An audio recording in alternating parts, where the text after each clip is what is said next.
लुधिन से सैफुल्लाह के मुताबिक डिप्टी कमिश्नर सैयद आसिफ हुसैन शाह की क़यादत में यौम यकजहती कश्मीर रैली का इनेकाद किया गया। रैली जिला कौंसिल हॉल से DC ऑफिस तक निकाली गई। रैली में शुरका ने कश्मीरियों के हक और भारतीय मजालिम के खिलाफ नारेबाजी भी की।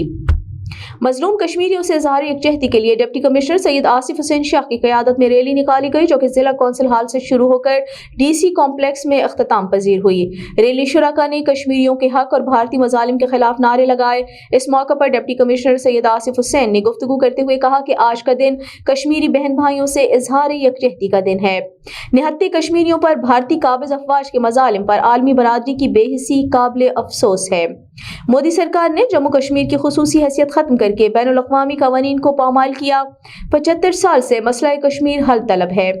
आलमी हुकूक के इदारे कश्मीरियों पर होने वाले मजालिम को रुकवाने में अपना किरदार अदा करें। अहले वतन भारतीय मजालिम के खिलाफ कश्मीरी भाइयों के साथ खड़े हैं। रैली में ताजिर बरादरी, वकला, शहरियों के अलावा सरकारी अफसरान और मुलाजमीन की कसीर तादाद शरीक हुई।